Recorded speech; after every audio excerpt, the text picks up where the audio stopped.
கரூர் மாவட்டத்துக்கான பேரூராட்சி தலைவர் செயலாளர் உள்ளிட்ட நிர்வாகிகளும், நகராட்சி உள்ளிட்ட நகராட்சியின் தலைவர் செயலாளர் உள்ளிட்ட நிர்வாகிகளும், பிரிக்கப்பட்ட ஊராட்சி ஒன்றியங்களுக்கான தலைவர் செயலாளர் உள்ளிட்ட நிர்வாகிகளும், அதுபோன்று ஒவ்வொரு சட்டமன்ற தொகுதிக்கான தொகுதி தலைவர் செயலாளர், பொருளாளர், துணைத் தலைவர், துணை செயலர் உள்ளிட்ட நிர்வாகிகளையும் தேர்வு செய்வதற்காக தமிழக வாழ்வுரிமை கட்சியின் சார்பாக இன்றைக்கு அந்த கூட்டம் நடைபெற்று, அதில் ஏற்கனவே 1.5 ஆண்டுகளமாக இந்த உட்கட்சி தேர்தல் நடைபெற்று வந்தது. உறுப்பினர் சேர்க்கை, அதற்கு பிறகு கிளை அமைத்தல், அதற்கு பிறகு நிர்வாகிகளுக்கான வேட்புமனு பெறப்பட்டது. அந்த அடிப்படையில் தற்போது இந்த பணிகளை முடித்து வேட்புமனு தாக்கல் செய்த நிர்வாகிகளுக்கு அந்த பொறுப்புகளை வழங்கியிருக்கிறோம். இந்த பயணத்திற்காகத்தான் இங்கே வருகிறேன். பத்திரிகை ஊடக நண்பர்கள் ஏதாவது கேள்விகள் இருந்தால் கேட்கலாம்.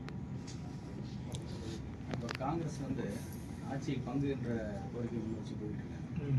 அதை நீங்கள் எப்படி ஆட்சியில் பங்குன்னு கோரிக்கை முன்வைத்து யாருக்கிட்ட போயிட்டு இருக்காங்க? பேசிக்கிட்டு இருக்காங்க, எங்களுக்கு ஆட்சியில் பங்கு வேணும்னு சொல்லிட்டு இருக்காங்க ஒரு தலைவர். அது அந்த கட்சிக்கு பேசுகிற உரிமை இருக்கு, அவங்க பேசிகிட்டு இருக்காங்க. அதை தாண்டி அதில் ஒன்றும் எனக்கு புதிய செய்தியாக தெரியல.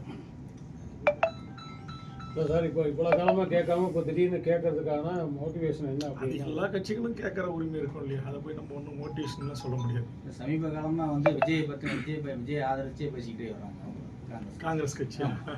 ஒருவேளை அங்கே கூட்டணிக்கு அங்கே போகிற வாய்ப்பு இருக்குமா நீங்கள் நினைக்கிறீங்க? உங்களுக்கு தெரியும்னு நினைக்கிறேன். காங்கிரஸ் கட்சியில் திருச்சி வேலுசாமி ஒரு கருத்து சொல்லுவார், உடனே அவருக்கு கட்சிக்கு சம்மந்தம் இல்லை அப்படின்னு செல்வ பிறந்தைக்கு சொல்லுவார். அதுமாதிரி ஒன்றியத்திலிருந்து டெல்லியிலேருந்து 2 காங்கிரஸ் மேலிட பார்வையாளர்கள் இங்கே வருவாங்க. ஒருத்தர் திமுகவோட தான் கூட்டணி தொடருதுன்னு அறிவிக்கிறாரு, இன்னும் ஒருத்தர் விஜய் அசைக்க முடியாத அரசு சக்தியாக வளர்றாரு அப்படின்னு சொல்கிறாரு. இது எல்லாம் தேர்தல் காலங்களில் அந்தந்த கட்சிகள் தங்களுக்குரிய பிரதிநிதித்துவத்தை, தங்களுக்குரிய இடங்களை பெறுவதற்கான யுத்திகளாக கூட இது இருக்கலாம். ஆனால் என்னை பொறுத்த வரையில், இந்த நிமிடம் வரையில் திமுக தலைமையிலான இந்த ஜனநாயக முற்போக்கு கூட்டணி தொடர்கிறது. உங்களுக்கே தெரியும், கடைசி தேர்தல் வேட்புமனு தாக்கல் செய்வதற்கு முன்பு கூட தமிழ்நாட்டில் எந்த நேரத்திலும் எது வேணுமாலும் நடக்கலாம். அதுதான் அரசியல். என்னை பொறுத்தவரை இப்போதைக்கு திமுக தலைமையிலான கூட்டணி வலுவாக இருக்கிறது. திமுக தலைமையில் ஒரு கூட்டணி, அதிமுக தலைமையில் ஒரு கூட்டணி, விஜய் தலைமையில் ஒரு கூட்டணி, நாம் தமிழர் கட்சி எப்போதும் போல தனித்து நிற்கிறது. ஆக 4 அணிகளாக இந்த தேர்தலை தமிழகம் சந்திக்கின்ற போது கூட்டணி கட்சிகளும் அதிகமாக எண்ணிக்கையில் இருக்கிறது, ஆளுங்கட்சி இருக்கிறது. அதனால் திமுக தலைமையிலான இந்த கூட்டணிக்கு பிரகாசமாக வெற்றி வாய்ப்பு இருப்பதாகத்தான் நான் கருதுகிறேன். ஈபிஸோட விமான பயணம் நீங்கள் சொன்ன விஷயம் ஒரு வைரலாக போயிட்டு இருக்கு. கூட்டணியில் விமானத்திலே பேசி முடிச்சிட்டாங்க. எப்படி கூட்டணியில் எதுவும் பேச முடிக்கல. அதாவது ஏபிஎஸ் அவர்களோட நாங்கள் சட்டமன்றத்தில் நான் அவரோட பல ஆண்டுகள் பணியாற்றியிருந்தோம் கூட ஒரு 1.5 மணி நேரத்துக்கு மேலாக உட்காந்து ஒரே இடத்துல அருகாமை இருக்கையில் உட்காந்து பேசுகிற வாய்ப்பு கிடைச்சதில்லை. அது விமானத்து பயணத்தோடாக எனக்கு கிடைச்சிது. அப்போ தமிழ்நாட்டுடைய வளர்ச்சி, அவருடைய ஆட்சி காலத்தில் தமிழ்நாட்டு மக்களுக்கு கொண்டு வந்த திட்டங்கள், இந்த 10.5% எப்படி நெருக்கடியான 4.20க்கு நாங்கள் கையொப்பமிட்டு சட்டமன்றத்தில் அதை நிறைவேற்றணும். அது கவர்னர் அனுமதி அளிப்பதற்காக நான் ஒன்றிய அமைச்சர் அமித்ஷா அவர்களை தொலைபேசியில் தொடர்பு கொண்டு உடனடியாக அதுக்கு அனுமதி பெறுவதற்கு முயற்சி எடுத்தேன். இப்படிலாம் நான் செஞ்சேன் அப்படின்னு அவருடைய அந்த பணிகளை தமிழ்நாட்டுக்கும் அது 11 மருத்துவக் கல்லூரி கொண்டு வந்தது. அதுபோன்று வேளாண்மைக்கென்று நான் ஒரு விவசாயி, நான் ஒரு கிராமத்தான், நான் விவசாயிகளுக்கு நிறையா செய்யணும் அப்படின்னு திட்டம் வச்சுருந்தேன் அப்படின்னு அவருடைய அந்த அதிகாரத்தில் இருந்தபோது அவர் எடுத்துக்கொண்ட முயற்சிகள், பணிகளை குறித்து என்னோடு நீண்ட நேரம் உரையாடினார். நாங்கள் கூட்டணியெல்லாம் குறித்து நான் பேசலாம். அவருக்கும் தெரியும் நான் ஒரு கூட்டணியில் இருக்கிறேன். அதனால் இருக்கிற ஒருவரை அவர் அவரும் என்ன தொந்தரவு பண்ணல, நானும் அவர்கிட்ட கூட்டணி குறித்து நாங்கள் எதுவும் பேசலாம். திமுக கூட்டணியில் இப்போ கூடுதல் இடம் கேட்க வாய்ப்பு இருக்கா? ஏற்கனவே எம்பி தேர்தலில் சீட் கேட்டீங்க, வாய்ப்பு இல்லை. அது என்ன செய்யுது, கொடுக்குற இடத்துல திமுக இருக்குது. பத்திரிகை ஊடக நண்பர்கள் நீங்களாம் கொஞ்சம் பரிந்துரை செஞ்சு வாங்கி கொடுங்க. கட்சி வளருது இல்லை, நீங்களே பார்க்குறீங்க. தமிழ்நாட்டில் இன்றைக்கி ஒவ்வொரு நாளும் என்னுடைய முகநூலை பின்தொடர பத்திரிகை ஊடக நண்பர்களுக்கு தெரியும். குறைந்தபட்சம் ஒரு நாளைக்கு சராசரி 500 பேர் 1000 பேர் இணைஞ்சிக்கிட்டே இருக்கிறாங்க. அப்போ அந்த இணைப்பு விழாக்கள் நான் இடம்பெற்றிருக்கிற கூட்டணி கட்சியினுடைய வெற்றிக்கு மிகப்பெரிய பலமானதாக இருக்கும். பல்வேறு தமிழ் தேசிய அமைப்புகள், கட்சிகள், இயக்கங்கள் தமிழக வாழ்வுரிமை கூட்டணியில் அந்த அமைப்புகளை கலைச்சிட்டு என்னோட இணைஞ்சிருக்காங்க. அப்போ நாங்கள் 4 மணியும் எழுதுறோம், வளர்ந்துக்கிட்டு வரோம். அந்த வளர்ச்சிக்குரிய அங்கீகாரத்தை திராவிட முன்னேற்ற கழகத்தின் தலைமை மாண்புமிகு தமிழ்நாடு முதலமைச்சர் அவர்கள் இந்த தேர்தலில் எங்களுக்கு தருவார் என்று நாங்கள் எதிர்பார்க்கிறோம். தமிழக அரசுடைய புதிய ஓய்வு திட்டத்தில் ஆரம்பத்தில் எனக்கு சில சங்கங்கள் வந்து ஆதரிச்சாங்க. இப்போ சில சங்கங்கள் எதிர்ப்பு தெரிவிக்கிறாங்க, அது சரியில்லை, எங்களுக்கு பழைய ஓய்வு திட்டம் தான் வேணும் அப்படின்னு சொல்லி கேட்க ஆரம்பிச்சிருக்காங்க. இல்லை, எனக்கு அதில் இன்னும் அது முழுவதுமாக அந்த ஓய்வூதியத்தினுடைய ஒப்பந்தங்கள் எனக்கு கிடைக்கப்பெறவில்லை. என்னை பொறுத்தவரையில் திமுக தேர்தல் வாக்குறுதியாக எதையெல்லாம் தந்தார்களோ அதை அத்தனையும் நிறைவேற்றணும்.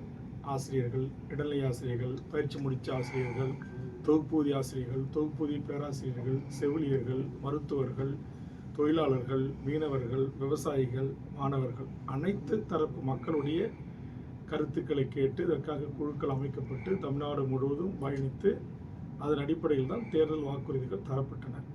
அந்த வாக்குறுதிகளை அனைத்தும் நிறைவேற்றி மக்களுடைய நம்பிக்கையை பெற்று மீண்டும் திமுக ஆட்சிக்கு வருவதற்கான அத்தனை முயற்சிகளையும் மேற்கொள்ள வேண்டும் என்பதுதான் இன்னைக்கு கூட்டணி கட்சிகளின் எங்களுடைய கருத்தாக இருக்கிறது. அதை தான் ஏற்கனவே நாங்கள் பதிவு செய்திருக்கிறோம்.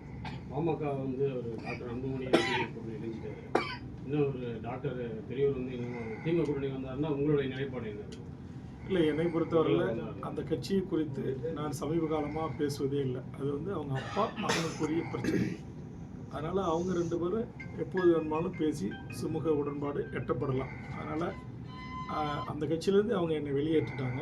வெளியேற்றிய பிறகு நான் எனக்கென்று ஒரு கொடி, எனக்கென்று ஒரு கட்சியை தேர்தல் ஆணையத்தில் பதிவு செய்து நான் தமிழ்நாடு, தமிழர் வாழ்வுரிமை, உலகத் தமிழன் வாழ்வுரிமை என்கிற அடிப்படையில் நான் ஒரு பொதுவான கட்சியாக இதை நான் வழிநடத்துகிறேன்.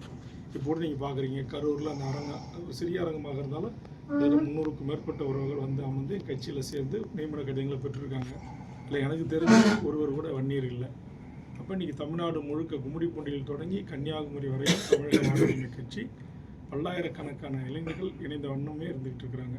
அதனால் நான் ஒரு பொது நீரோட்டத்தில், பொதுத்தன்மையில் பெரியாரிய, தமிழ் தேசிய, திராவிடிய, அம்பேத்கரிய அனைத்து இயக்கங்களையும் உள்ளடக்கி தமிழ்நாடு, தமிழர் வாழ்வுரிமை, உலகத் தமிழர்கள் வாழ்வுரிமை, ஈழத்தில் நடந்த இனப்படுகொலை, அதற்கு ஒரு பொது வாக்கெடுப்பு, ஒரு சர்வதேச நீதி விசாரணை பொறிமுறை வேண்டும். இப்படி தமிழ்நாட்டு வேலை தமிழர்களுக்கு வேண்டும். தனியார் துறையில் இடஒதுக்கீடு வேண்டும்.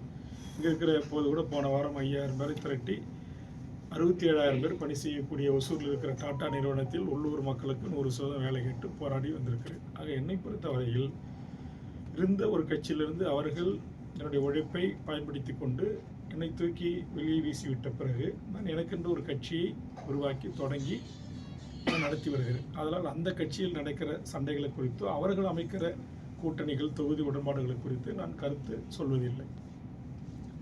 சென்னையின் படம் வந்து சென்சார் பிரச்சனை, சினிமாவை குறித்து உங்களுக்கு தெரியும். நான் இந்த சினிமா, சீரியலு, பிக் பாஸு, அப்புறம் என்ன ஹாப்பி ஸ்ட்ரீட்டு, அப்புறம் டப் கலாச்சாரம், இதற்கெல்லாம் எதிரானவன். இப்போ கூட சேலத்தில் வந்து ஒரு கலாச்சார சீரியல் நிகழ்ச்சி நடந்து தடுத்து நிறுத்தினேன். 2000 பெண்களை திரட்டி பிக் பாஸு இதோட ஆபாச அருவருக்கத்தக்கதில் இந்த சீரியலோடு நிறுத்திக்கணும் அப்படின்னு எச்சரிக்கை செய்து போராட்டம் நடத்தியிருக்கிறேன். காவல்துறையும் அரசு சார்பிலாகவும் இனி வரும் பிக் பாஸ் நிகழ்ச்சிகளில் இதுவரை ஆபாசமும் அருவருக்கத்தக்க காட்சிகளும் இல்லாத செய்தி மற்றும் விளம்பரத்துறை அமைச்சர்களும் அதை கண்காணிக்குன்னு சொல்லியிருக்காங்க. அதனால் என்னை பொறுத்தவரையில் நான் பொதுவாக சினிமா என்பது அது ஒரு பொழுதுபோக்கு சாதனம். அது ஒரு வரைமுறைக்குள் செயல்படணும். அது கட்டற்ற சுதந்திரம் அதுக்கு இருக்கக்கூடாது, சின்ன திரை சீரியல்களுக்கு அப்படின்ற ஒரு கருத்துடையவன். அதை தாண்டி நான் எந்த சினிமாவும் தொந்தரவு செய்வதில்லை. அதே நேரத்தில் சல்லியர்கள் போன்ற ஈழத்தில் நடந்த இனப்படுகொலை, ஈழத்தில் மக்கள் பட்ட துன்பங்கள், துயரங்கள், அங்கிருந்த தமிழீழ விடுதலை புலிகள் அங்கு மருத்துவ போராளிகளாக எப்படி பணியாற்றினார்கள், எதிரி கூட தங்களிடத்தில் பிடிப்பட்டால், காயம்பட்டிருந்தால் அவர்களுக்கு எப்படி சிகிச்சை அளித்து அவர்களை காப்பாற்றுவதற்காக புலிகள் உயிரை தியாகம் செய்வார்கள் என்பதை உன்னதமாக எடுத்து உரைக்கின்ற ஒரு படம். அந்த படத்தை இங்கே இருக்கிற PVR திரையரங்குகள் என்று சொல்லக்கூடிய பன்னாட்டு வடநாட்டு கும்பல்கள் கட்டுப்பாட்டில் இருக்கிற திரையரங்குகள் தமிழ்நாடு, தமிழர் உரிமை, தமிழ்நாடு வேலைவாய்ப்பு, இது போன்ற பிரச்சனைகளை உள்ளடக்கி புதிய இளைய தலைமுறை இயக்குநர்கள் எடுக்கின்ற படங்களுக்கு இங்கு திரையரங்கு தருவதில்லை என்கிற ஒரு குறை இருந்தது. அதை இந்த திரைப்பட தயாரிப்பாளர் என்னிடத்தில் முறையிட்டார். அருமை சகோதரர் சுரேஷ் காமாட்சி அவர்கள், அதனுடைய இயக்குனர் திரு கிட்டு அவர்கள். அதற்காக நான் பத்திரிகையாளர்களை தமிழர் வாழ்வுரிமை கூட்டமைப்பு சார்பாக ஒரு 30-40 தலைவர்களை அழைத்து கண்டனத்தை பதிவு செய்தேன். ஆக அதுபோன்று ஏற்கனவே உங்களுக்கு தெரியும், ஒரு பட பிரச்சனை வந்துச்சு. அதை ஈழத்தில் இனப்படுகொலை செய்த ராஜபக்சேவுடைய மகன் பங்குதாரராக இருந்த காரணத்தினால் அந்த படத்தை நான் எதிர்த்தேன். அதை தாண்டி திரைப்படங்களில் நான் எந்த நூற்றுக்கணக்கான படங்கள் வெளியாகிறது, பொதுமக்கள் பார்க்குறாங்க, ஆதரவு கொடுக்குறாங்க. அதோடு நான் முடித்துக் கொள்கிறேன். பொதுவாக திரையரங்களுக்கு சென்று கட்டவுட்டுக்கு பாலாபிஷேகம் செய்வது, திரையில் கற்பூரம் ஏந்திய ஆராய்ச்சி எடுக்கிறது, அழைச்சிட்டு போன சக நண்பன் மண்டையில் தேங்காயை உடச்சி நாங்கள் திருஷ்டி சுற்றி போடுறோன்னு சொல்கிறது, இந்த இழிவான செயல்களை தமிழ் சமூகம் செய்யக்கூடாது. யாரோ ஒரு கதாநாயகன் படம் 100 நாள் ஓடணுங்கிறதுக்காக மண் சோறு சாப்பிட்றது, கஷ்டப்பட்டு ஆடை நெய்தி நெசவாளர்களும் விவசாயிகளும் கொடுக்குற ஆடையை அவுத்து போட்டு வேப்பலையை கட்டிக்கிட்டு உருண்டு பிறல்றது, அகல் குத்திக்கிறது, காவடி எடுக்கிறது, இதெல்லாம் வேண்டாம். அவங்களை பெற்று வளர்த்து ஆளாக்கி தாய் தந்தையரை நிலங்க. எத்தனையோ மருத்துவமனைகளில் 1 லிட்டர் பால் இல்லாமல் பச்சை குழந்தைகள் தவிக்கிறாங்க. 1000 லிட்டர் 5000 லிட்டர் போட்டி போட்டுக்கிட்டு உங்கள் விரும்பிய கதாநாயகனுக்கு பாலாபிஷேகம் கட்டவுட்டுக்கு செய்கிறது, அந்த பாலை கொண்டு போய் மருத்துவமனையில் கொடுங்க. எத்தனையோ உணவு இல்லாத மக்களுக்கு சாலை ஓரங்கள் இருக்காங்க, அவங்களுக்கு உணவு கொடுங்க.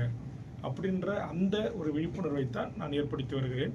நான் எந்த திரைப்பட கதாநாயகிக்கோ கதைக்கோ நான் எதிரானவன் அல்ல.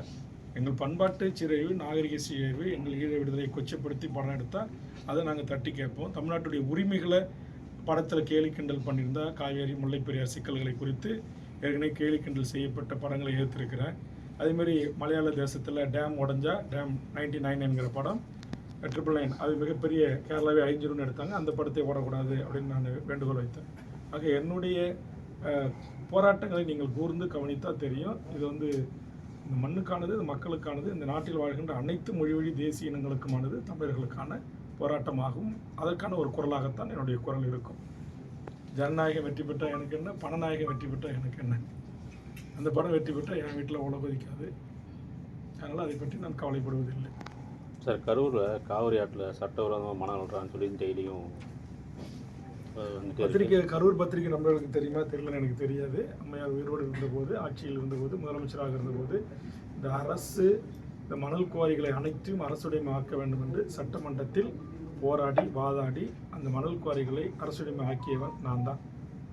அப்போ சேமா வேலுச்சாமி கனிமவளத்துறை அமைச்சராக இருந்தார், ஃபைனான்ஸ் செக்ரட்டரி திரு சந்தானம் இருந்தார். நான் சட்டமன்றத்தில் வாதத்தை எடுத்து வைக்கும்போது முதலமைச்சர் அவர்கள் அன்புக்கு உறுப்பினர் வேல்முருகன் வந்து என்கிட்ட இதை குறித்து விவாதிக்கலாம், ஆலோசனை சொல்லலாம்னு சொன்னும்போது, அப்போது இருந்த அரசியல் சூழலில் உங்களை பார்க்க முடியாதுமா, அதனால் நான் சம்மந்தப்பட்ட அதிகாரிகளுக்கு, சம்மந்தப்பட்ட துறை அமைச்சர்களுக்கு என்னுடைய ஆலோசனை வழங்குறேன் அப்படின்னு. அதேமாதிரி முதலமைச்சர் மறந்த அம்மையார் அவர்கள் அறிவுறுத்தலோடு அப்போதைய சேமா வேலுச்சாமி, ஃபைனான்ஸ் மினிஸ்டர் திரு பொன்னையன் போன்றவர்கள் என்னை அழைத்து ஆலோசனைகளை கேட்டு, அப்போ தான் ஒரு ஆற்றுலையும் எவ்வளோ மண் திருடப்படுது, சிண்டிகேட் ஃபார்ம் செய்துவிட்டு மாவட்ட அளவில் ஏலம் எடுப்பாங்க. 10,000, 20,000, 50,000க்கு மேலே ஏலம் போவாது. ஆனால் 50 கோடி மண்ணை வெட்டி எடுப்பாங்க. அதை இன்றைக்கு அரசே அந்த வருமானத்தை கஜானாவுக்கு வர வைப்பதற்கான மாற்று யோசனையும் திட்டங்களையும் கொடுத்து அரசை ஏற்க செய்தவன் நான். அந்த அடிப்படையில் இந்த மணல் கொள்ளைக்கு நான் எந்த ஆட்சிகள் நடந்தாலும் அது தவிர அதை அனுமதிக்க முடியாது. குறிப்பாக உங்களுக்கு கன்னியாகுமரி மாவட்டத்திலேருந்து, தென்காசிலேருந்து, திருநெல்வேலியிலேருந்து கேரளாவுக்கு ஒரு நாளைக்கு 10,000 லோடு டாரஸ் லோடு போகுது. இதை எதிர்த்து அங்கே மிகப்பெரிய ஒரு போராட்டம் நடத்தி அந்த 36, 34 டயர் லாரி, பெரிய பெரிய லாரிகளை எல்லாம் தடை சட்டம் நான் கொண்டு வந்தேன் முதலமைச்சர்கிட்ட, இப்போ இருக்கிற முதலமைச்சர்கிட்ட சொல்லி. ஆனால் ஜியோ வெளியிட்ட அடுத்த ஒரு சில நாட்களிலே அந்த பணக்கார மணல் மாபியாக்கள் பெரிய சீனியர் கவுன்சிலர் டெல்லியிலேருந்து வர வச்சு அதை வழக்கை ஸ்டே வாங்கிட்டாங்க. ஆக இங்கே வந்து நீதிமன்றங்களும் இங்கே பியூரோக்ரசி, ஒரு சில IAS IPS அதிகாரிகள், இல்லை ஒரு சில அரசியல்வாதிகள் துணையோடு தொடர்ந்து இந்த தமிழ்நாட்டினுடைய மணல் கொள்ளை கட்டுப்பாடற்று நடந்து போயிட்டே இருக்குது. நான் குழுவில் போகின்ற போதெல்லாம் பரிந்துரை செய்து தற்போது இந்திய நாட்டுடைய ஆடிட் அண்ட் அக்கௌண்ட் ஜெனரல் கூட ட்ரோன் கேமரா மூலமாக அதை அளவீடு செய்து இன்றைக்கு தண்டனை விதிக்கப்பட்டு சில நிகழ்வுகளில் சில இது போன்ற ஆறுகள் மூடப்பட்டிருக்கிறது. அதிமுக ஆட்சியிலிருந்து நான் போராடி இது போன்ற வழக்கை தொடுத்து இந்த நிமிடம் வரையிலும் கடலூர் மாவட்டத்தில் மணல் குவாரிகளை இயங்க விடாமல் தடுத்து வைத்திருக்கிறேன். ஓகேவா? நன்றி. அனைவருக்கும் இனிய தமிழர் திருநாள், விவசாய திருநாள், உழவர் திருநாள், பொங்கல் வாழ்த்துக்கள். நன்றி.